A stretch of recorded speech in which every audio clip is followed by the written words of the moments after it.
ওয়ামান আহসানু কাওলাম মিম্মান দাআ ইলাল্লাহ ওয়া আমিলা সালিহান ওয়া ক্বালা ইন্নানি মিনাল মুসলিমিন। মা ফাতেমা যখন দুনিয়া থেকে বিদায় নিল, তখন হযরত আলী পড়ে গেলেন বেকায়দায়। জোরে কোন কি কায়দায়? 6 মাস আগে নবী চলে গেছেন। 6 মাস আগে কে গেছে? আল্লাহ নবী চলে গেছেন। 6 মাস পরেই নবীর মেয়ে ফাতেমা দুনিয়া থেকে বিদায় নিল। হযরত আলী কিন্তু পরে আর একটা বিয়ে করছিলেন। সে বিয়ার ঘটনা আমি বলার উদ্দেশ্য না, আমার কথা হলো হযরত আলী নবীর সাহাবীদের মধ্যে সবচেয়ে বেশি জ্ঞানী ছিলেন। সর্বপ্রথম নবীর সাহাবীদের মধ্যে যিনি 30 পারা কোরআনের হাফেজ হয়েছেন তার নাম হলো হযরত আলী। জোরে কোন সুবহানাল্লাহ। হয়তো বলবেন হুজুর কারণ কি? সর্বপ্রথম 3 জন মানুষ ইসলাম গ্রহণ করেছে। একজন হলো নারী, তার বয়স হলো 55 বছর। বয়স কয় বছর? একজন পুরুষ মানুষ যার বয়স হলো 35 বছর। একজন বালক যার বয়স হলো 8 বছর। এখন আপনারা বলেন এই মাদ্রাসায় 35 বছরের, 37 বছরের, 19 বছরের, 22 বছরের ছাত্র আর 8 বছরের ছাত্র যদি কোরআন মুখস্থ করতে চায়, আগে মুখস্থ করবি কে? কেন করবে? 8 বছরের বউ নাই, সোল নাই, টেনশন নাই, ওর একটাই খালি কোরআন। শোনার লগন না কেন? আবু বকর রাদিয়াল্লাহু যখন ইসলাম গ্রহণ করছে তখন তার বউ চলছিল। উমর ফারুক যখন ইসলাম গ্রহণ করছে তখন তার বউ ছিল। কিন্তু হযরত আলী যখন ঈমান গ্রহণ করছে তখন বউ নাই, সোল নাই। এজন্য একটাই কাম, কোরআন। কি? সব সময় কোরআন। সর্বপ্রথম 30 পারা কোরআন যিনি হেফজ করছেন তার নাম হলো হযরত আলী। আল্লাহ রাসূল তার মাথায় পাগড়ি পরানোর সময় বলেছিলেন, আনা মাদিনাতুল ইলমি ওয়া আলিউ বাবুহা। আমি হচ্ছে ইলমের শহর, আলী হচ্ছে তার দরওয়াজা। জোরে কান সুবহানাল্লাহ। যখন নবীও চলে গেলেন, বিবি ফাতেমাও দুনিয়া থেকে চলে গেলেন, তখন হযরত আলী একজন সাহাবী আবু যর গিফারি, জোরে বলেন নাম কি? আবু যর গিফারির উপরে হাসান হোসেনের দায়িত্ব দিয়া তিনি দাওয়াতের কাজে বের হয়ে গেলেন। কারণ কোরআনে এখানে আল্লাহ বলতেছেন ওই ব্যক্তির চাইতে উত্তম কোনো ব্যক্তি নেই যে আল্লাহ রাস্তায় মানুষকে দাওয়াত দেয়। জোরে কোন কি দেয়? সেই সময় সবচাইতে দ্রুতগামী যানবাহনের নাম ছিল ঘোড়া। সেই ঘোড়ার পিঠে চড়ে তিনি দাওয়াতি কাজ শুরু করলেন। তিনি ঘোড়ার পিঠে চড়ে যখন দাওয়াতের ময়দানে যাচ্ছেন, দাওয়াতের কাজে যাচ্ছেন, যেখানে টার্গেট করেছেন ওই এলাকার দিকে রওনা দিয়েছেন। এমন সময় দেখতে পায় রাস্তার পাশে সুন্দর একটা মসজিদ গড়ে উঠছে। সুবহানাল্লাহ। সুন্দর একটা মসজিদ গড়ে উঠছে।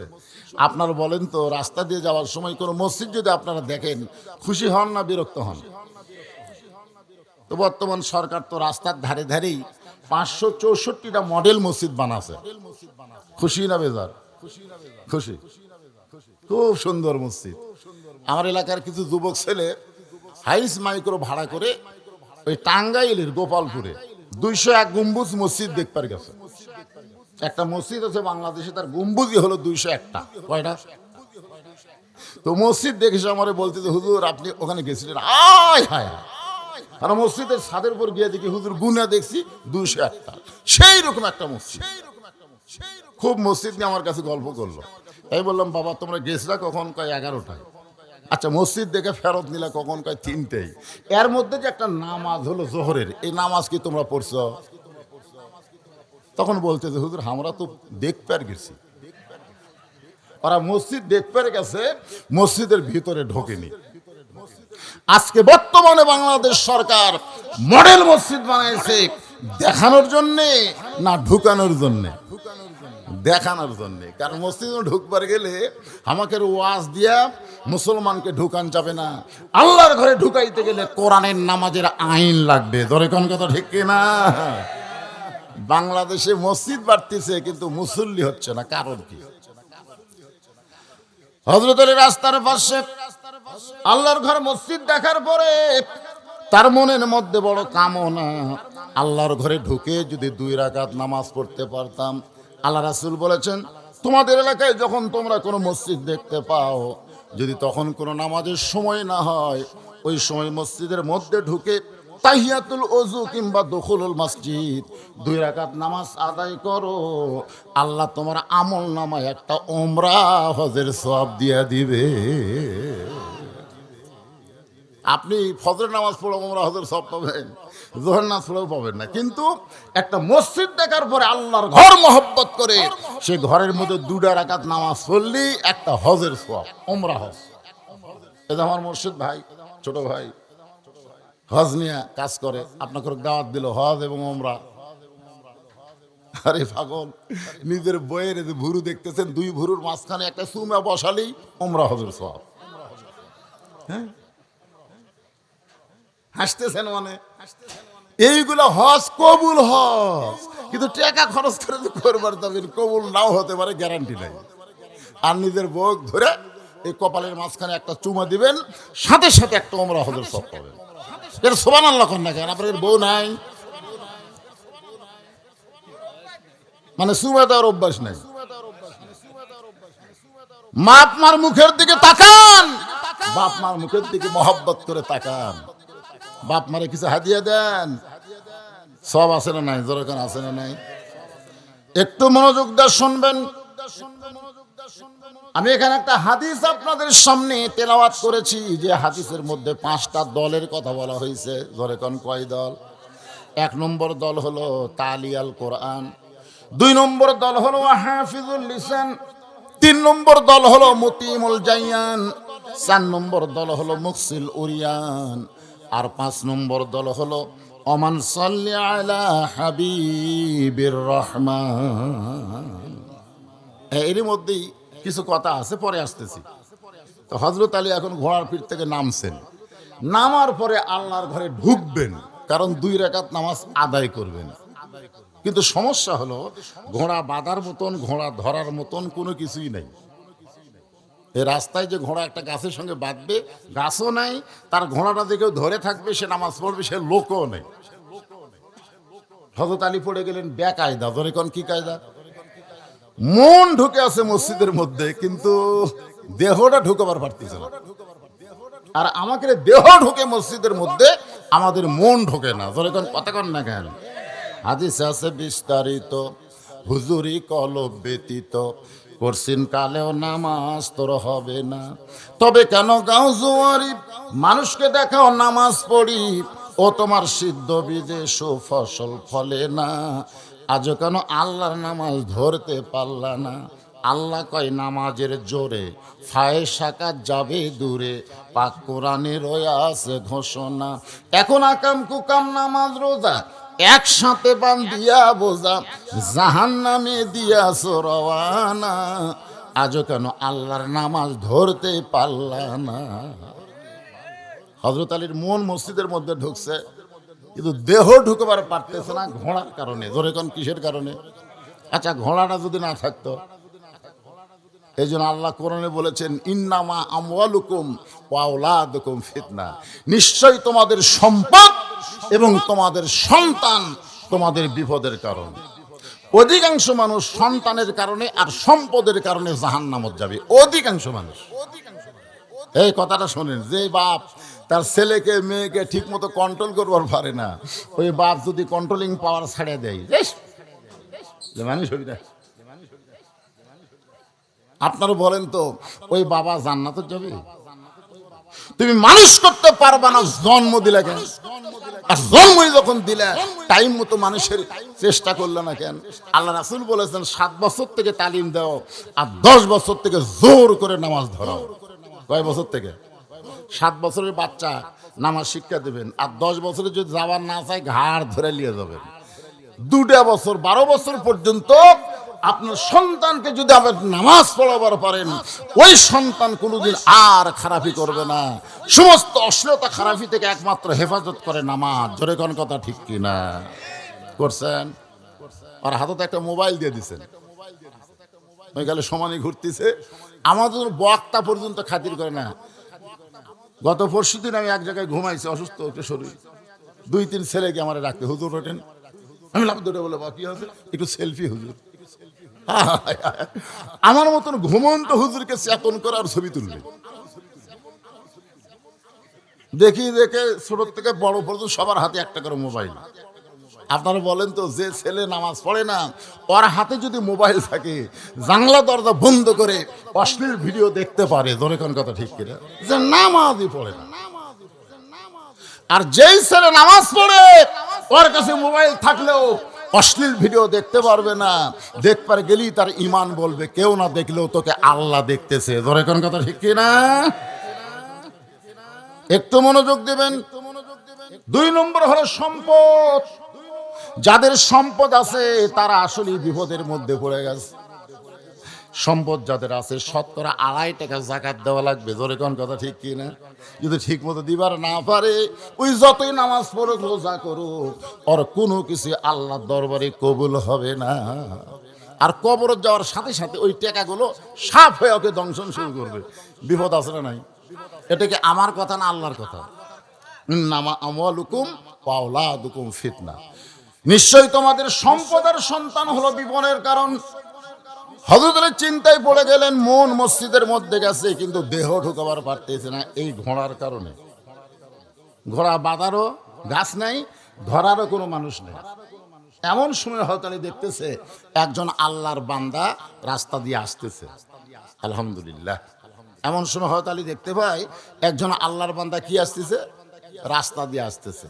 হযরত আলী মনে মনে নিয়ত করছে, ওই বান্দারা যখন আমার কাছে আসবে, আসা মাত্রই তাকে সালাম দেব। কি দিব? সালাম দিয়ে ওর হাতে ঘোড়াটা দিয়ে আমি 2 রাকাত নামাজ পড়বো। এই বিনিময়ে ওকে 2টা দিরহাম দিয়ে দিব। সুবহানাল্লাহ বলেন। এমনি এমনি না, একটু হাদিয়া দিব। লোকটা যখন সীমানার মধ্যে আইছে, সঙ্গে সঙ্গে হযরত আলী সালাম দেয়। কথাবার্তা বলার আগেই সালাম দেওয়া। রাসূল বলেছেন আসসালামু ক্বাবলাল কালাম। কোনো কথাবার্তা বলা যাবে না, কথার শুরুতেই সালাম দিয়ে শুরু করা লাগবে। এটা কার হাদিস? অনেক নেতারাই হাদিস মানে না, অনেক বক্তারাও। এখন এখানে এসে যদি কোনো বক্তা বলে আজকের মাহফিলের সম্মানিত সভাপতি, আজকের মাহফিলের প্রধান অতিথি, আজকের মাহফিল আমার শ্রোতা মণ্ডলী, পর্দার অন্তরের মা বোনেরা, সবাইকে লক্ষ্য করে আমার ভক্তিপূর্ণ সালাম, আসসালামু আলাইকুম। আপনারা বলেন তো হাদিস অনুযায়ী সালাম হচ্ছে? কেন হয়নি? কারণ আগে অনেকগুলো কথা কছে। জোরে কোন কথা ঠিক না? তারপরে সালাম মারছে। কেউ যদি আমাকে বলে হুজুর আসসালামু আলাইকুম, হবে? কেন হবে না? কারণ আগে হুজুর কছে। কেউ যদি বলে হাজী সাহেব আসসালামু আলাইকুম, হবে না? কারণ আগে হাজী সাহেব কইছে। আপনারা বলেন তো আগে সালাম না আগে হাজী সাহেব? আগে সালাম দেওয়া হাজী সাহেব আসসালামু আলাইকুম, হাজী সাহেব আসসালামু আলাইকুম, হুজুর চলবে। এখন যদি বলেন, কেউ যদি বলে ইয়া নবী সালামু আলাইকা, হবে? কথা কন না কেন? হবে?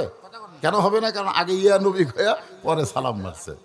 আমি যতবার মদিনাত গেছি, আমি প্রত্যেকটা মানুষকে নবীর রওজায় সালাম দেওয়া শুনেছি এবং আমিও দিয়েছি। যারা হজ করেছেন তারা সবাই জানেন কিভাবে সালাম দেয়। আসসালামু আলাইকা ইয়া রাসূলুল্লাহ, আসসালামু আলাইকা ইয়া হাবিবাল্লাহ, আসসালামু আলাইকা ইয়া নবী আল্লাহ। জোরে করেন সুবহানাল্লাহ। তাহলে আগে কি সালাম? যে লোকটা সীমানার মধ্যে আইছে, সঙ্গে সঙ্গে হযরত আলী সালাম দিয়েছে, আসসালামু আলাইকুম ইয়া আব্দুল্লাহ, রে আল্লাহর বান্দা তোমার প্রতি আল্লাহর রহমত বর্ষিত হোক। লোকটা বলতেছে ওয়ালাইকুম আসসালাম, আপনি কে হুজুর? লোকটা কি বলতেছে? ওয়ালাইকুম আসসালাম, আপনি কে হুজুর?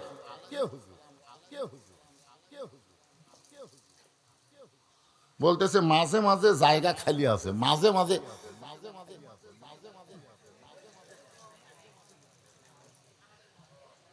এই শোনেন, আমরা ছোটবেলায় ওই যখন হকার আসতো, হকার বোঝেন? আপনার হকার বোঝেন? ঘন্টার পর ঘন্টা দাঁড়িয়ে থেকে আমরা হকারই শুনছি রে। আজকে যদি কিছু লোক দাঁড়িয়ে থাকে অসুবিধা কি?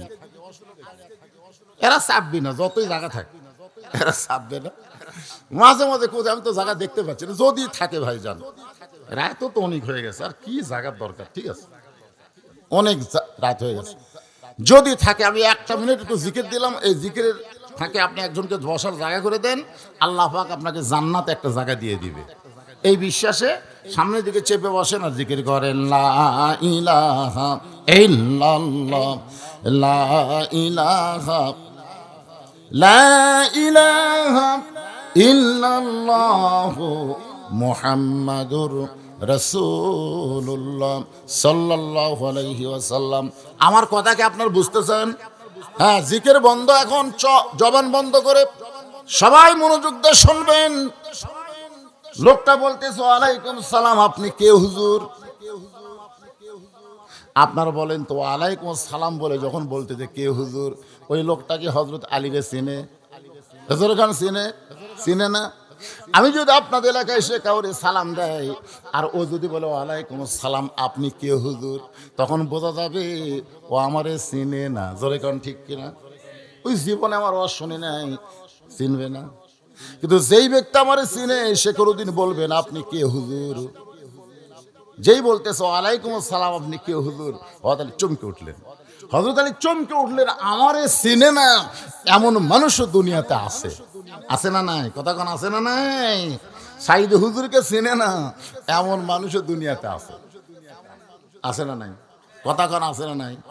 আল্লাহর নবীরও চিনে না এমন গর্ধ গাধা দুনিয়াতে আছে। আছে না নাই? কথা কোন আছে না নাই? আপনারা বলেন তো, নবীরে কেউ যদি চিনে সে কোনোদিন তাজা দাড়ি খুর দিয়ে কামাবার পারবে? এই কথা কর না কেন? কেউ যদি নবীরে চিনে সে কেমনে এই জায়গা। এক মেয়ে আমারে কইছে হুজুর আমার স্বামী খুবই সুন্দর, আমি যখন স্বামীকে নিয়ে বাইরে যাই রাস্তার মেয়ের আমার স্বামীর দিকে তাকায় থাকে। হুজুর এমন কোনো দোয়া আছে যেটা আমল করলে আমার স্বামীর দিকে মেয়েরা তাকাবে না? আমি বললাম মা একটা আমল আছে, করতে পারবা? বলে কি আমল? বলে আমলটা হলো তোমার স্বামীকে চাচা বানাও। যেই বলছি চাচা বানাও মেয়েটা সেই খেপা। স্বামী কোনোদিন চাচা হয়? আমি বললাম চাচা কও না বানাও? আমি কি চাচা বলবার করছি, চাচা বানাবার করছি? তোমার স্বামীকে এমন চেহারা করো যাতে তোমার স্বামীরে চাচা কয়। দলে খান কি কয়? বাপ দাড়ি কামায় তাক কয় ভাই, বেটা দাড়ি রাখছে তাক চাচা কয়। এরকম মানুষ আছে না নাই? জোরে কোন আছে না? হ্যাঁ, ওই স্বামীর হাত পা ধরে অনেক অনুরোধ বিনোরোধ করে স্বামীর দাড়ি রাখাইছে, এখন দাড়ি 4 আঙ্গুল হয়ে গেছে।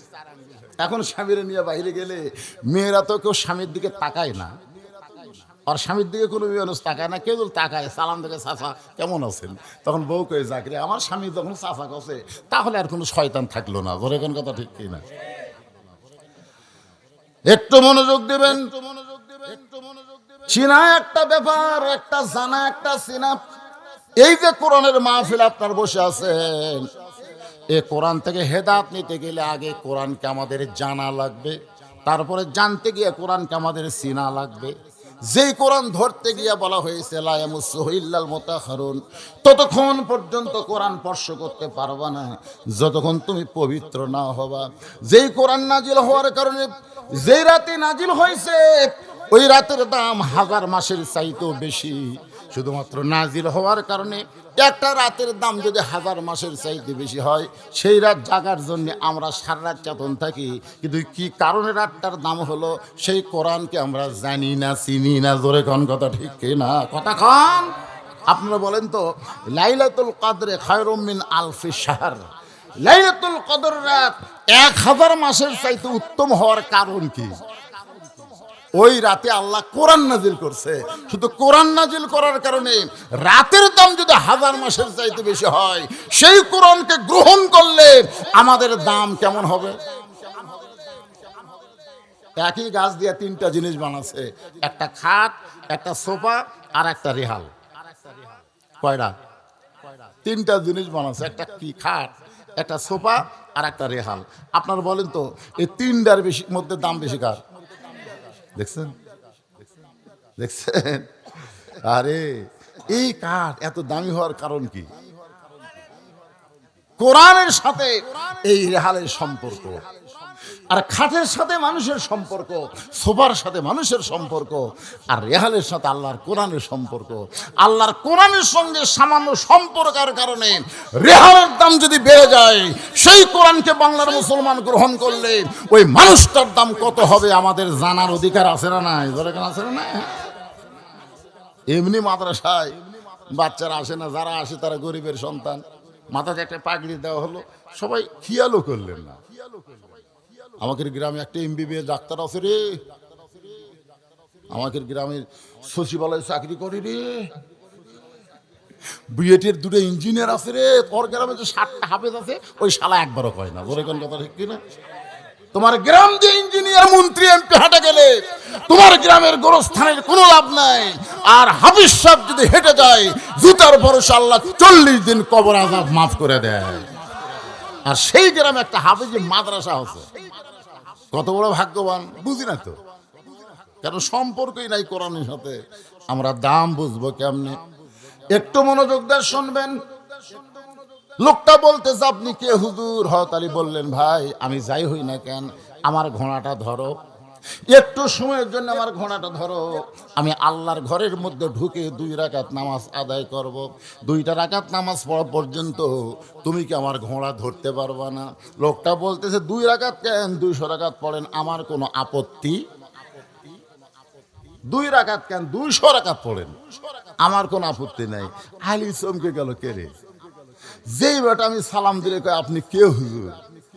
আর তার ঘোড়া বলতে 2 রাকাত কেন, 200 রাকাত পড়েন, আমার কোনো আপত্তি নাই। অতি ভক্তি, জোরে কোন অতি ভক্তি। আমাদের বাংলাদেশে অতি ভক্তি চোর। এই যে সামনে আবার উপজেলা নির্বাচন আসতেছে না? হ্যাঁ, এই অতি ভক্তির লোকের আসবে। কি ভক্তি ভাই! রাস্তা দিয়ে ফকির যাচ্ছে, ড্রাইভারও কইছে গাড়ি থামাও। ড্রাইভার বলে, স্যার গাড়ি থামাবো কেন? বলে, মানুষ যাচ্ছে, চোখত পড়ে না। বলে, রাস্তার তো কোনো মানুষ নাই। ওটা কি আসছি স্যার? ওটা তো ফকির, ভোটের আগে ফকির হতো আহমদে, থামা। গাড়ি থামাইলে নেতার নামে ফকিরকে সালাম দে, বলে, চাচা কেমন আছেন? ফকির খালি চারিদিকে এরকম দেখে, তুমি কারে সালাম দিলা বাবা? আপনারই দিলাম, আমি তো মানুষ না, ভিক্ষা করে খাই। ভোটের আগে আপনিও যা, আমিও যাই। আপনারা বলেন যারা অতি ভক্তি করে গরিবের বন্ধু হয়, এরা কিন্তু সবচাইতে বড় বাটপার। ধরে কোন কথা ঠিক কি না?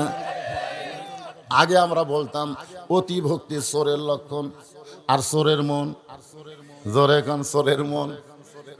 আর বর্তমানে চোরের মন পুলিশ না, বরং পুলিশের মন হলো র্যাব। জোরে কোন ঠিক কি না? বর্তমান বাংলাদেশের চোরের চাইতো অনেক পুলিশ বড় চোর। জোরে কোন আছে না নাই? এখানে পুলিশ নিয়ে কোনো ওয়াজ করতেছি না, যেটা বলতেছি সামান্য হিন্স দিয়ে গেলাম। আপনারা যদি কোনো সময় থানায় যান তাহলে বুঝবার পারবেন, না গেলে বুঝবেন কেমনে।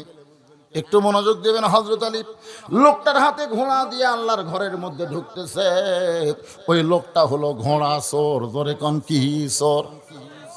এই জন্যই বলতেছে, আপনি 2 রাকাত কেন, 200 রাকাত পড়েন, আমার কোনো আপত্তি। কারণ চোরের হাতত ঘোড়া দিয়ে হযরত আলী কোথায় ঢুকতেছে? জোরে বলেন না কেন? চোরের হাতে ঘোড়া দিলে আর চোরের হাতে দেশ দিলে, চোরের হাতে যখন কোনো দেশ যাবে, বাটপারের হাতে যখন কোনো দেশ যাবে, ওই দেশটার বাজার নিয়ন্ত্রণ থাকবে না। শনিবারে 600 টাকার গোস্ত কিনবেন, আবার রবিবারে 700 টাকা লাগবে। ধরে কোন ঠিক কিনা? নিয়ন্ত্রণ নেই। এই রমজানের আগে তরমুজ রাখছিল 100 টাকা কেজি। আমি চিন্তা করলাম, রোজার মধ্যে আমার কয়েকটা মাহফিল ছিল, এক মাহফিলে বললাম, ভাই তরমুজ হলো পচনশীল, খালি 7টা দিন খাওয়া বন্ধ করেন, দাম কমবি না, আর বাপ কমবি। ধরে কোন কথা ঠিক কিনা? আমার সে ওয়াজটা এত ভাইরাল হলো, কতগুলো লোক বলছে, হুজুর তো ঠিকই হয়েছিল, 7 দিন পর খাবো। 7টা দিন মানুষ তরমুজ কিনিনি। আরে ভাই, একবারে 30 নেমে আছে। ডিমের দাম যখন বেড়ে গেল, আমি তখন বললাম, ডিম হলো ঘুলানোর জিনিস। জোরে কোন কথা ঠিক কিনা? খালি 15 দিন খান না, ডিম দেখেন কিভাবে নামা আসে। এখন আমরা ভারত বয়কট করছি, বাংলাদেশের মুসলমান ভারতীয় কোনো পণ্য কিনবে না। জোরে কোন কথা ঠিক কিনা? এখন আমরা ইসরায়েল পণ্যকে বয়কট করতেছি। ইসরায়েলের কোনো পণ্য কোনো মুসলমান কিনতে পারে না। ইসরায়েলের পেপসি, কোকা কোলা এইগুলো কেনার কারণে যেই টাকা ইসরায়েল পায়, সেই টাকা মুসলমানের রক্ত খায়। জোরে কোন কথা ঠিক কিনা? আর ভারত বয়কট করার কারণ হলো আমাদের দেখতেছে, এই বিশ্বাস তোমার কলিজার মধ্যে চলে আসবে। বুখারী শরীফের হাদিস। আচ্ছা, আমরা কি আল্লাহ দেখবো ভাই? কিন্তু আল্লাহ যে আমাকে দেখতেছে, এই ব্যাপারে কোনো সন্দেহ আছে? তাহলে সেই মসজিদে গামছা গাওয়ার দিয়ে নামাজ পড়ে আসতেছে, 4 হাতে এক গামছা, চাদরের মতন গাওয়ার দিয়ে, গরমের দিন তো। এগুলো চাচা গামছা গাওয়ার দিচ্ছেন, চাচা বলতেছে ফতুয়া দে, ফতুয়া দে, নামাজ হবি না, ফতুয়া দে। আমি বললাম চাচা এত গরম হচ্ছেন কেন? শুধু বলছি গামছা গাওয়ার দিচ্ছেন, এত গরম, তোর মরনা মানুষ, তুই ফতুয়া দে, গামছা গাওয়ার দিয়ে নামাজ হবি না, ফতুয়া দে।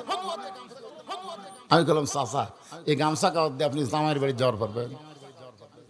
চাচা বলতে, তুই কি পাগল হয়েছিস? আমার পাঞ্জাবি নাই।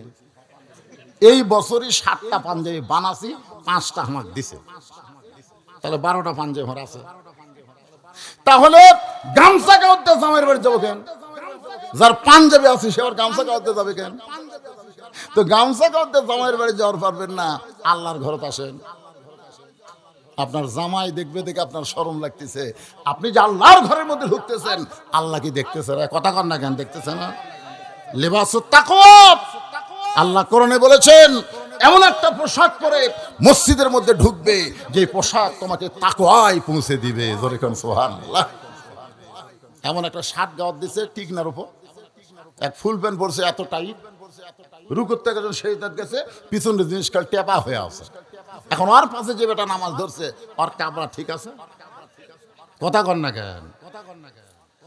এই শার্ট পরে যারা নামাজ পড়ে, শার্ট, আপনি যদি শার্ট পরে নামাজ পড়েন, লুঙ্গি পরে শার্ট পরে নামাজ পড়তেছেন, আপনার পিছনের কিছু ঢপ বোঝা যায়।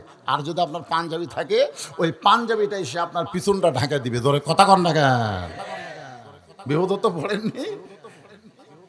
এখন আইপিএস দিয়ে বাতি চলে, কিন্তু ফ্যান তো আর চলে না। কারেন্ট যাওয়া যাওয়া শুরু করছিল, তো শেষদার জায়গা যেমন দেখা যায়, এই জন্য আইপিএস দিছে, সব ফ্যান চলে না, বাতি জ্বলে।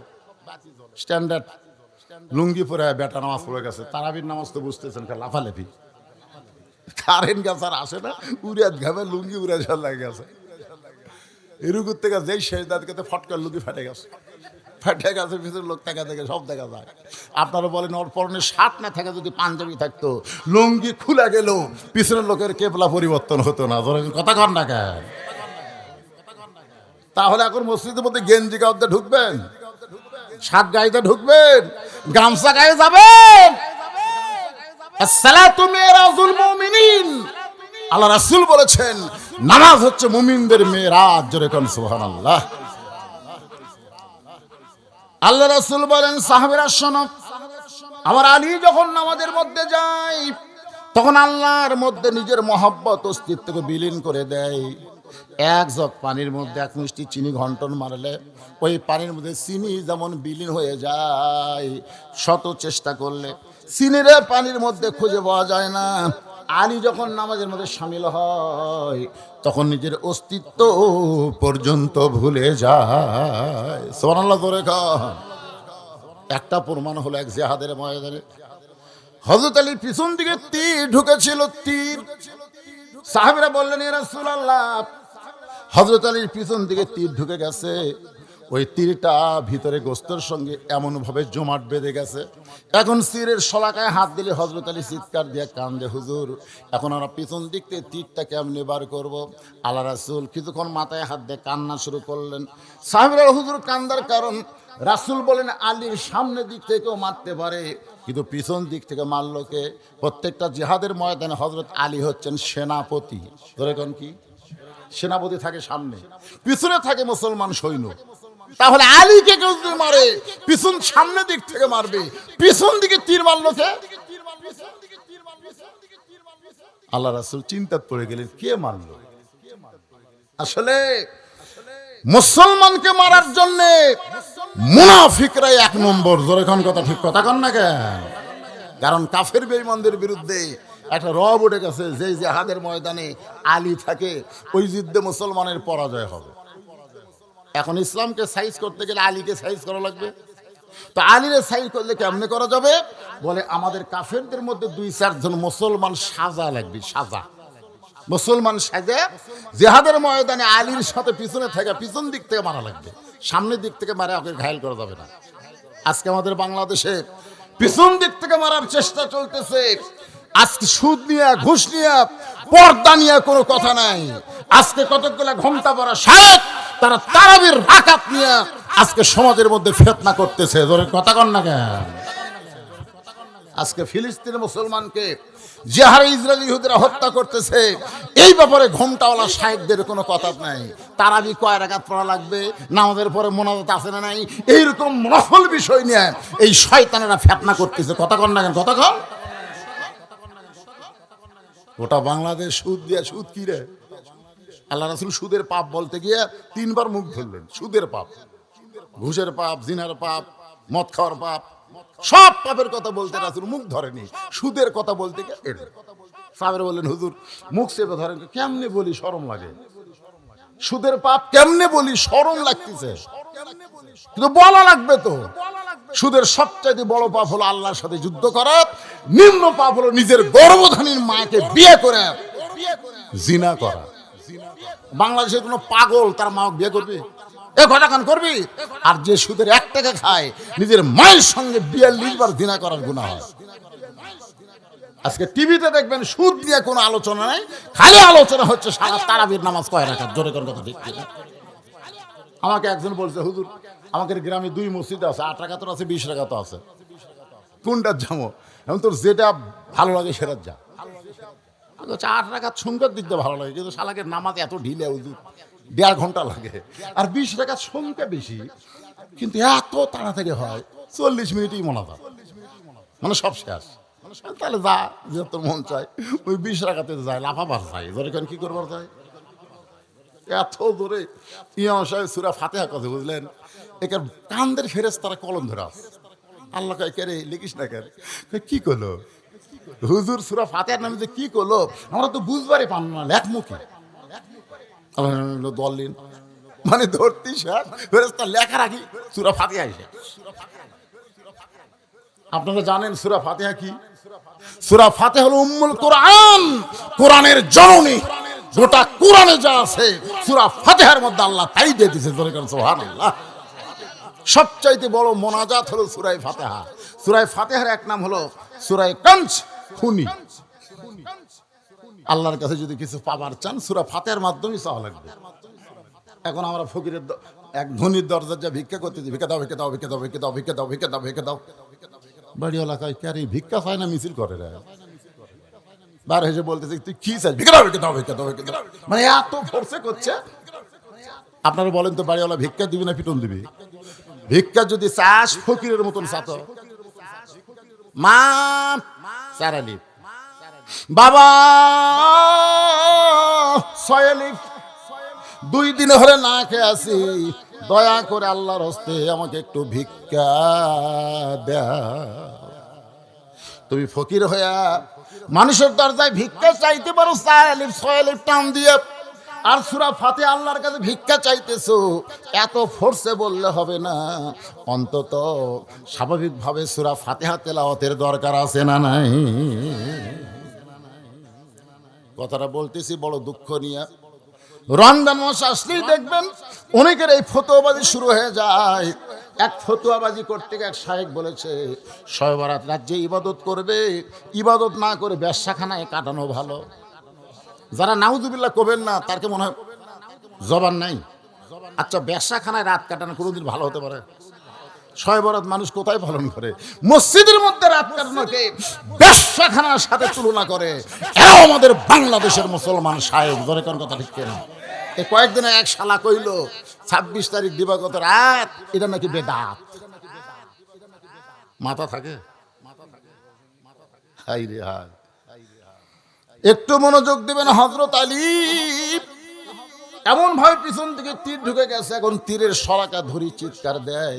সাহাবেরা বললেন, হুজুর তাহলে তীরটাকে আমরা বের করব না? রাসূল বললেন, তীর বের করতে গেলে আলীকে নামাজের মধ্যে ঢুকতে হবে। নামাজের মধ্যে যখন ঢুকে যাবে ওই সময় তোমরা তীর বের করো, কারণ আলী যখন নামাজের মধ্যে থাকে তখন আল্লাহ দুনিয়ার কোনো খেয়াল তার কলিজার মধ্যে রাখে না। সুবহানাল্লাহ, জোরে কান। হযরত আলী সেই মহব্বতে মসজিদে ঢুকে 2 রাকাত নামাজের নিয়ত করেছেন। এমন সময় ঘোড়া চোর দেখতেছেন আমাদের সাইজ ভালো, খালি ঘোড়া কেন, গোটা দুনিয়া নিয়ে গেলেও বুঝতে পারবি না, এই মনে করে ঘোড়া লাগাম ধরে টানতেছে, কিন্তু ঘোড়া নড়ে না। ঘোড়া কি হয়? কারণ ঘোড়া হযরত আলীরে চিনে, কিন্তু এই চোর চিনে না। হযরত আলী যে ঘোড়ার উপর চলাফেরা করত, ওই ঘোড়ারও কিন্তু কবর আছে জানেন। হযরত আলী যে তরবারি ব্যবহার করত, সেই তরবারি এখনো মদিনা মিউজিয়ামে আছে। ওসমান গনি যেই কোরআন পড়তে পড়তে, যেই কোরআন নিজের হাতে লেগেছে, নিজের হাতে কোরআন লেগেছে এবং কোরআন পড়ার সময় তাকে হত্যা করা হয়েছে, ওসমান গনির দেহে রক্ত সহ ওই কোরআনটা আজও মদিনায় রয়েছে। বাজানগ হযরত আলী নামাজের মধ্যে শামিল। এমন সময় ঘোড়া চোর ঘোড়ারে টানে, কিন্তু ঘোড়া নড়ে না। অনেকক্ষণ টানার পরে যখন ঘোড়া নড়ে না, তখন চোর বলতেছে, শালা নিয়ত করলাম চুরি করার নিয়তে, ই তো নড়তেছে না, কি করি? চোর ঘোড়ার লাগাম নিয়ে যখন চলে যাই, ঘোড়া পারলাম না, কিন্তু ঘোড়ার লাগাম তার ঘোড়ার মুখে রাখতে পারি না। রাগ করে যখন ঘোড়ার লাগাম নিয়ে চলে যায়, এমন সময় হযরত আলী 2 রাকাত নামাজ শেষ করে আল্লাহর ঘর মসজিদ থেকে বের হচ্ছেন। আপনারা বলেন তো, বের হওয়ার সময় তাড়াতাড়ি বের হবে না ধীরে ধীরে? এতক্ষণ আপনি যেই জায়গায় ছিলেন, ওই জায়গায় হলো রহমত। যতক্ষণ মসজিদের মধ্যে ছিলেন, ততক্ষণ আল্লাহ রহমত আপনার ভিতর অবারিত নাজিল হয়েছে। যখন বের হবেন, তখন আপনি মনে মনে আফসোস করে বলবেন, আল্লাহ, তোমার ঘরের মধ্যে ঢুকছিলাম, ঘর থেকে বের হচ্ছে, আবার ঘরের মধ্যে ঢুকতে পারবো কিনা, সে হায়াত হয়তো আমার নাও হতে পারে, এই বের হয় হয়তো জীবনের শেষ বের হতে পারে। এই জন্য আফসোস করে বলতে হবে, আল্লাহুম্মা ইন্নী আসআলুকা মিন, আপনার পড়েন না, আল্লাহুম্মা ইন্নী আসআলুকা মিন ফাদলিক। হযরত আলী মসজিদ থেকে বের হওয়ার পরে হাতের মধ্যে 2টা দিরহাম নিয়ে, 2টা টাকা নিয়ে ঘোড়ার দিকে রওনা দিলেন। ঘোড়ার কাছে গিয়ে দেখে ঘোড়া আছে, কিন্তু ঘোড়া ধরার মানুষ নাই, ঘোড়ার মুখেও লাগাম নাই। ঘোড়া ধরার মানুষ নাই এবং ঘোড়ার মধ্যে লাগাম নাই। এখন হযরত আলী পড়েছেন বেকায়দায়। আপনারা বলেন তো, মোটর সাইকেলের যদি ব্রেক না থাকে, সে যতই দামি মোটর সাইকেল হোক যাবে? আর এখনকার ব্রেক তো হাইড্রোলিক। এক ছেলে দেখি মোটর সাইকেল নিয়ে এরকম, পিছনের চাকা মোটা, নাম নাকি R15। আমি বললাম, বেটা, এ হারে গাড়ি চলালে অ্যাক্সিডেন্ট করবি রে। না হুজুর, হাইড্রোলিক, খালি ইশারা মারলি ব্রেক। ওটা বলে ধরাও লাগে না, ইশারা, খালি ইশারাতে ব্রেক হয়। এই বছর ঈদুল ফিতর দিনে 17 জন মোটর সাইকেল আলাম করছে, আপনারা জানেন না? 17 জন মরার খবর আমি পাইছি। এই গাড়ি চালাতে চালাতে 17 জন মরছে। এক বাপ ছেলে লাশ লিবার যায়, দেখে এক বেটি চোর সব মরছে পারে। ওই বেটি চোর ওর বেটার বল হয়, বেটার বিয়ে হয়নি, তখন বাপ আর লাশ লেয়নি। জনগণ বলতেছে, আপনার শালা পুরা শয়তান, এর পিছনে মেয়েটা মরল, শালাকে যুবক কি করতেছে? ব্রেক ছাড়া মোটর সাইকেল যেমন, লাগাম ছাড়া ঘোড়া তেমন। এখন হযরত আলী দেখে ঘোড়া ধরার মানুষ নাই, ঘোড়ার মুখে লাগাম নেই। এখন লাগামহীন ঘোড়ার পিঠে চড়ে আল্লাহ রাস্তায় দাওয়াতের কাজ করতে যাবেন। ওমান আহসানু কাওলাম মিম্মান দাআ ইলাল্লাহ ওয়া আমিলা সালিহান ওয়া ক্বালা ইন্নানি মিনাল মুসলিমিন। ওই ব্যক্তির চাই উত্তম কোনো ব্যক্তি নাই, যে ব্যক্তি মানুষকে আল্লাহ রাস্তায় দাওয়াত দেয়। এই আয়াতকে সামনে নিয়ে কিন্তু কথা বলতেছি, কিন্তু হযরত আলী পড়ছে বেকায়দায়। ঘোড়া আছে, কিন্তু ঘোড়ার মুখে কি নাই? আপনারা বলেন তো, লাগাম বোঝেন? আপনারা লাগাম বোঝেন? লাগাম ছাড়া ঘোড়ার পিঠে চড়া আর ব্রেক ছাড়া মোটর সাইকেলে চড়া একই অবস্থা। আলী চিন্তায় পড়ে গেলেন, কি করব? এমন সময় দেখে এক আল্লাহর বান্দা রাস্তা দিয়ে আসতেছে, এক আল্লাহর বান্দা রাস্তা দিয়ে আসতেছে। হযরত আলী মনে মনে নিয়ত করছে যে 2টা দিরহাম পকেট থেকে বার করছি, ওই 2টা দিরহাম আল্লাহর বান্দাকে দিয়ে বলবো, ভাই আমি আলী পড়ছি বেকায়দায়, আশেপাশে কোনো বাজার থাকলে 2টা দিরহাম দিয়ে ঘোড়ার লাগাম কিনে নিয়ে আসবা, আল্লাহ পাক তোমার হেফাজত করবে। এই নিয়ত করে হযরত আলী দাঁড়ায় আছে। এমন সময় লোকটা সীমানার মধ্যে আসলি আলী সালাম দিবে, কিন্তু হযরত আলী সালাম দেওয়ার আগেই লোকটা আলীরে সালাম দেয়, আসসালামু আলাইকুম আলী। জোরে কোন সুবহানাল্লাহ। হযরত আলী চমকে গেল। আমি সালাম দেবার চাইলাম, কিন্তু আমি সালাম দেওয়ার আগে লোকটা আমাকে সালাম দিয়ে বলতেছে, আলী ভাই আপনি কেমন আছেন? সঙ্গে সঙ্গে আলী বলতেছে, ওয়ালাইকুম আসসালাম ভাইজান, আপনি কি আমারে চিনেন? আপনি যে আমারে সালাম দিলেন, আমি কেমন আছি জানতে চাচ্ছেন, আপনি কি আমারে চিনেন? সঙ্গে সঙ্গে লোকটা কান্দের বলে, আপনাকে চিনে না এমন মুসলমান দুনিয়াতে না। সুবহানাল্লাহ খান। আগেরটা কি করছিল? এ কথা কয় না কেন? আগেরটা কি করছিল? আপনি কে হুজুর? আর ইনি বলতেছে আপনাকে চিনে না এমন মুসলমান দুনিয়াতে নাই। আলী বললেন, তুমি আমারে কেমনে চিনো? বলে, আমি চিনি মসজিদ নববীতে একদিন আল্লাহ রাসূল বললেন যে তোমরা কি জানো আমি নবীর চাইতেও একজন সম্মানিত ব্যক্তি তোমাদের মাঝখানে বসে আছে। সাহাবেরা বলেন, হুজুর আমাদের মাঝখানে না, আপনি হলেন সবচাইতে সম্মানিত। রাসূল বললেন, তোমরা বললে হবে না তো, আমার চাইতেও ভাগ্যবান একজন ব্যক্তি তোমাদের মাঝখানে বসে আছে। সমস্ত সাহাবীরা চমকে বলে, ইয়া রাসূলুল্লাহ আপনার চাইতে ভাগ্যবান পৃথিবীতে কে আছে? রাসূল বললেন, ওই ব্যক্তি হলো আমার চাইতে ভাগ্যবান যার বউটা হবে জান্নাতি নারীদের নেত্রী। বাবা আদম থেকে আমি নবী পর্যন্ত যত নবীর বিবি আছে, বিবিরা জান্নাতি, কিন্তু জান্নাতি নারীদের নেত্রী হবার পারবে না। জান্নাতি নারীদের নেত্রী হবে আমার কলিজা টুকরা ফাতেমা।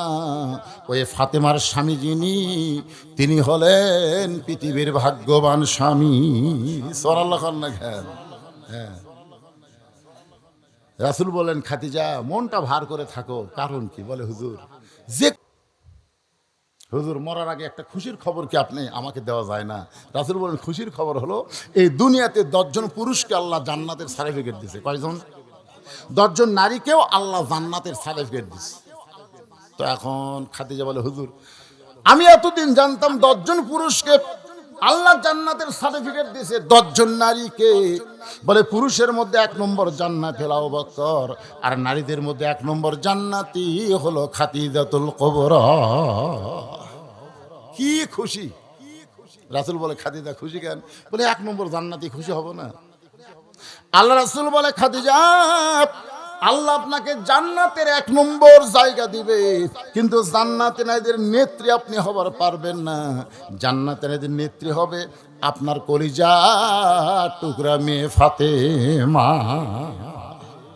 খাদিজা বললেন, ইয়া রাসূলুল্লাহ আমি হলাম মা, ফাতেমা হলো মেয়ে, আমি মাকে বাদ দিয়ে আল্লাহ ফাতেমাকে সাইয়্যিদাতুন নিসা আহলিল জান্নাহ কেন ঘোষণা করলো? রাসূল বলেন, খাদিজা কারণ হলো 2টা। 1 নম্বর কারণ হলো আপনি আপনার হায়াতের 55 বছর কাফের ছিলেন, আর ফাতেমা জন্মসূত্রে জান্নাতি হয়ে জন্মেছে। কারণ মা খাদিজা যখন ঈমান গ্রহণ করছে তখন খাদিজার বয়স হলো 55 বছর। জোরে কোন কয় বছর? ও খাদিজা, আপনার নাকের চেহারা, মুখের চেহারা দুনিয়ার বহু পুরুষ মানুষ বলতে পারে, কিন্তু ফাতেমা এমন পর্দানিশী, তার নাকের চেহারা, মুখের চেহারা দুনিয়ার কেউ বলতে পারবে না। শুধুমাত্র পর্দানিশী হওয়ার কারণে আল্লাহ ফাতেমাকে খাতুনে জান্নাত ডিগ্রি দিয়েছে। আমার মা বোনেরা, পর্দার অন্তরালে কম না বেশি? এজরে কোন কম না বেশি? অনেক কম। পর্দার অন্তরালে বসে আপনাকে সাথে বেশি রে। ওরা এখন চিন্তা করবো, হুজুর কি আমাদের কোনো ওয়াজ করবে না? মায়েরা যারা ধৈর্য নিয়ে বসে আছেন, মা অবশ্যই আপনাদের আলোচনা আমি নিয়ে আসতেছি, একটু ধৈর্য ধারণ করেন। যে কথা বলতেছিলাম, এখন হযরত আলী বলতেছে, ভাইজান আপনি আমারে কেমনে চিনলেন? বলে, আমি আপনাকে চিনেছি আল্লাহর নবী দিয়া। নবী বললেন, সাহাবীরা রে তোমরা কি জানো বাবা আদম থেকে আমি নবী পর্যন্ত যত নবীর সন্তান নবী হবে, জান্নাতি হবে, কিন্তু জান্নাতি যুবকদের সর্দার হতে পারবে না। জান্নাতি যুবকদের সর্দার হবে আমার কলিজা টুকরা হাসান আর হোসাইন। এ হাসান হোসেনের বাবা যিনি, তিনি হলেন পৃথিবীর ভাগ্যবান বাবা। সেই দিন থেকে আমি জানি আপনি সাধারণ কোনো মানুষ না। সোনার লগন না কেন? আলী বলতেছেন, ভাইজান তখন আমার একটা কাজ করে দাও। বলে, একটা কেন, 1000টা করবো। কি কাজ? বলে, 2টা দিরহাম নাও, 2টা দিরহাম নিয়ে বাজার থেকে একটা লাগাম নিয়ে আসো। এতক্ষণ কিন্তু লোকটা ঘোড়ার দিকে তাকায়নি। ঘোড়ার দিকে তাকায় বলে, হুজুর আপনি একটা জ্ঞানী মানুষ, আপনি একটা জ্ঞানী মানুষ লাগাম ছাড়া ঘোড়া নিয়ে কেমনে বের হলেন? আলী বলতে যে ভাই পরে বলবো। কেন পরে না? এটা আমার মতন মূর্খ ভুল করতে পারে, এটা আপনি। আমি আর 5 ফিট বাজারে এই পকেটে টাকা 200 থুয়া, অনেকদিন আগের কথা, 200 টাকা থুয়া বাজার করতেছি। বাজার করার পকেটে হাতে দেখি টাকা নেই। দোকানদার বলতে যে হুজুর কি ভাই, এই পকেটে টাকা রাখছিলাম, টাকা তো নাই। আপনি আবার হুজুর, আপনার ওয়াজ জনগণ শোনে। আমি বললাম মিয়া টাকা হারাছে আমার, তুমি গরম কোন পকেটে টাকা রাখা লাগবে এইটাই যে হুজুর জানি না, তাই ওয়াজ করে কেমন? আপনার কি এই পকেট ছাড়া আর কোনো পকেট নাই? না আছে তো সেই পকেটে ধোবেন। এটা থোবেন, এটা থুই মানুষ মেসওয়াক, এটা তুই টয়লেট পেপার, এটা টাকা থই। তাই বলে ভাই তাহলে ব্যাগ থেকে এগুলো ঢালা না, ঢালা লাগবে না হুজুর, আজকে টাকা যখন নাই লিয়া যান যান। আমি বললাম ভাই এই খবর জান তুমি কাকে দিও না, তুমি যে গরম অবস্থা জনগণ শুনলে একই অবস্থা। এই কথা বলে আমি ব্যাগ নিয়ে যখন যাচ্ছি, এক লোক দৌড়ে হুজুর শোনেন আপনার বল পকেট মারছে। আমি বললাম তোমার কে কইলো? এই হাটের মধ্যে সরগুলো পড়ে গেছে, হুজুরের পকেট মারছে রে। আমি সেই দিনই বুঝলাম জ্ঞানী মানুষ সামান্য ভুল করলে জনগণ বলার একটা চান্স পায়। ধরে কোন কথা ঠিক না? আলী বলতেছেন ভাইজান আমার ঘোড়ার মুখে লাগাম ছিল কিন্তু বর্তমানে নাই, তুমি কি 2টা দিরহাম দিয়া পাশের বাজার থেকে একটু লাগাম কিনে এনে দিতে পারবা না? লোকটা বলতেছে হুজুর আমার প্রশ্ন হলো আপনি লাগাম ছাড়া ঘোড়া নিয়ে কেমনে বের হলেন? আপনি সাধারণ কোনো মানুষ না। আল্লাহ রাসূল বলেছেন আনা মাদিনাতুল ইলমি ওয়া আলিউ বাবুহা, আমি হচ্ছে এলেমের শহর, আলী হচ্ছে তার দরওয়াজা। জোরে কর না সুবহানাল্লাহ। লোকটা বলতেছে ভাইজান আপনার মতন মহান ব্যক্তির যদি লাগাম কিনে এনে দিবার পারি, এই ওসিলায় আল্লাহ হয়তো আমারে জান্নাত দিবে। সরাল্লাহ না কেন? আলী বলতেছে আমার ঘোড়ার লাগাম কিনে এনে দেওয়ার ওসিলায় আল্লাহ তোমারে জান্নাত দিবে। এইটা আমি বুঝিনি তো, রাসূল বুঝাইছে। আপনার হয়তো মনে নাই। আপনার বিয়ের খবর কি? বিয়ের খবর কি? কোনদিন নিজের ইচ্ছায় বিয়ে করতে চান নাই, সঙ্গে আল্লাহ তাআলা আপনার ব্যাপারে ঘটকালি করেছে। জোরে কোন সুবহানাল্লাহ। রাসূল বলে আলী রে বিয়ে করবা? আলী বলে হুজুর খিদা লাগলে আপনার কাছে আসি, আপনি খাবার দেন, আর যদি আপনি বলেন নাই সারাদিন না খেয়ে থাকা লাগে, আমার আবার বিয়ে। আল্লাহ রাসূল বলে রে মক্কার বহু মদিনার বহু ধনী ধনী বিয়ে করবার চাইছে রে আমার কলজার টুকরা ফাতেমাকে, কিন্তু আল্লাহ রাজি হয় না। তোর প্রতি আল্লাহ খুশি, তুই আমার ফাতেমারে বিয়ে কর। আলী তো সেই খুশি। সুবহানাল্লাহ। রাসূল বলে খুশি হলে হবে না রে, মহারণা দেওয়া লাগবে। তোর মহারণা দেওয়ার কি আছে? আলী বলে হুজুর আমার কিছু নেই। রাসূল বললেন তোমার মাথার হেলমেটটা বিক্রি করে যাও। লোকটা কান্দার বলে আলী ভাই আপনি মাথার হেলমেট নিয়ে যখন বাজারের দিকে যাচ্ছেন, এমন সময় পিছন থেকে এক ব্যক্তি দৌড়ায়, ওই ব্যক্তির নাম হলো ওসমান গনি। আলী রে হঠাৎ হযরত আলী থমকে যায়। ওসমান গনি বলে আলী কোথায় যাওয়া? বলে ওসমান ভাই আপনি কি জানেন আমার বিয়ার ফুল ফুটছে, আমার বিয়ে হবে নবীর কলিজার টুকরা ফাতেমার সঙ্গে। মোহরান স্বরূপে হেলমেট বিক্রি করে দাম হবে সেইটা আদায় করা লাগবে, আমি বাজারের দিকে যাই। ওসমান গনি বলে হেলমেটের দাম কত নিবা? আলী বলতেছে আপনার কাছে দাম চাওয়াই হলো ঠকা, কি চাবো আমি বলেন, আপনি কি দিবেন? সঙ্গে সঙ্গে ওসমান গনি 1 টোপলা টাকা দেয়। আলী হেলমেট দিয়ে টোপলা নিয়ে যখন দৌড় মারতেছে, ওসমান গনি বলে আলী রে কি দিলাম টোপলায়, একটা বার কি গুনাহ দেখবা না? আলী বলতেছে এক মুসলমান আর এক মুসলমানকে কোনোদিন ঠকায় না।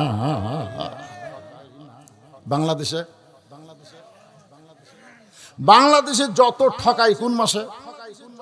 কথা কন না কেন? কোন মাসে? হায় হায় এত ঠকায়। কিন্তু হযরত আলী বলতেছে এক মুসলমান আর এক মুসলমানকে কোনোদিন ঠকায় না। ওসমান গনি বলে গুনিয়ে দেখা সুন্নত। গুনে দেখে কি? আলী গুনে দেখলেন 480 দিরহাম। আলী কান্দেল ওসমান ভাই একটা সাধারণ হেলমেটের দাম কি কোনোদিন এত হয়? ওসমান গনি বলে আলী রে গোটা পৃথিবী বিক্রি করে দিলেও আসাদুল্লাহ গালিবের হেলমেট কেউ কিনতে পারবে না। তোমার হেলমেট কেউ মাথায় দেওয়ার পারবে? তোমার হেলমেট তোমার আমি দিয়ে দিলাম। সঙ্গে সঙ্গে আলী কান্দে, ওসমান ভাই আজকের এই বিপদের দিনে আমার হেলমেট কিনলেন, আমার হেলমেট আমারে দিলেন কারণ কি? ওসমান কান্দেরও শুধুমাত্র জান্নাতের আশা। ওসমানের মতন মহান ব্যক্তি যদি আপনার বিবাহের সময় হেলমেট কিনে আবার হেলমেট ফেরত দেয় জান্নাতের আশায়, তাহলে আপনার ঘোড়ার লাগামটা আমি কিনে দেব কেবলমাত্র জান্নাতের আশা। আমাদের জান্নাতের দরকার আছে না নাই? আলী লোকটাকে 2টা দিরহাম দিল, ওই 2 দিরহাম নিয়ে বাজারে গেছে, গোটা বাজার ঘুরতেছে, ঘোড়ার লাগাম নেই। যেখানে যায় কয় ভাই আমাদের এই বাজারে তো ঘোড়ার লাগাম বিক্রি হয় না রে, এখানে হয়তো পাওয়া যাবে না, আপনার আর এক বাজারে যান। লোকটা চিন্তায় পড়ে গেছে, তাহলে আর এক বাজার কোন দিকে? এমন সময় ওই লাগাম চোর, ধরে কোন কি চোর, কে নিবা লাগাম, কে নিবা লাগাম? লোকটা দৌড়েছে বলে ভাই গোটা বাজার খুঁজে তখন লাগাম নাই, তুমি লাগাম বিক্রি করতে আইছো, দাম কত নিবে? বলে 2 দিরহাম। সঙ্গে সঙ্গে 2 দিরহাম দিয়ে হাত ধরে বলতেছে আল্লাহ তোমাকে জান্নাত দিক। চোর চুমকে উঠছে, কে রে? আপনার কি মনে করেন সুদারু ঘুষারু 10,000 টাকা দান করলো, আর একটা গরিব মানুষ 20 টাকা দান করলো, আল্লাহর কাছে কোনটার দাম বেশি? কিন্তু বক্তারা 20 টাকা যে দান করছে ওর খবরই নাই, লিয়ে থুয়ে দিছে, আর 10,000 দিলে হাত তুলে আল্লাহ আল্লাহ কাছে যত দোয়া কর কবুল হবে না, যতই দোয়া কর কবুল হবে না। আল্লাহ মানুষের অন্তর জামিয়ে, জোরে কোন কথা ঠিক কিনা কথা না? অন্তরের খবর জানে কে? যেই বলছে ভাই আল্লাহ আপনাকে জান্নাত দিবে, সঙ্গে সঙ্গে লাগাম চোরা চমকে উঠছে, কারণ জানে এই লাগাম হলো চুরি করা, এইটা বিক্রি করে কোনোদিন জান্নাত পাওয়া যায়? কথা কন না কেন? যায়। চুরি করা, ঘুষ খাওয়া, সুদ খাওয়া, টাকা দান করলে জান্নাত পাওয়া যাবে না। হালাল কামাই থেকে অল্প দান করেন, ওই দানটা আল্লাহকে দোস্ত বানায় দিবে। রাসূল বলেছেন সকে হাবিবুল্লাহ, যারা দান করবে তারা আল্লাহর দোস্ত। ধরে কোন সুবহানাল্লাহ। লোকটা লাগাম নিয়ে হযরত আলীর কাছে গেছে, হযরত আলী লাগাম দেখার সঙ্গে সঙ্গে কান্না শুরু করেছে। লোকটা বলে ভাইজান এ লাগামকে আপনার পছন্দ হয় নাই? লাগাম দেখার সঙ্গে সঙ্গে কান্না শুরু করে দিলেন। আলী ঘোড়ার মুখে লাগাম নাই বলতেছে ভাই রে, যেইটা বান্দার জন্য হালাল ছিল সেইটা কর্মদোষে হারাম হয়ে গেল। আমার কথা কি আপনার বুঝবার পারছেন? এরে পানি চচ্চর করে পড়তেছে রে, কেউ নাই? আমি কি কথা বললাম? যেইটা বান্দার জন্য কি ছিল, হালাল ছিল, সেইটাই কর্মদোষে হারাম হয়ে গেল। আপনি যতই চেষ্টা করেন 5 তলা 7 তলা 10 তলা বিল্ডিং বানান, আপনি গুদামজাত যতই খাদ্য করেন, ব্যাংকে লক্ষ লক্ষ কোটি টাকা কামাই করলেন, আপনি বলেন তো আপনার রেজেকের বাইরে কি আপনি খেতে পারবেন? এ কথা কর না কেন? আপনার যতটুকু শান্তি আল্লাহ দুনিয়াতে দিছে তার সাথে বেশি শান্তি আপনি করতে পারবেন?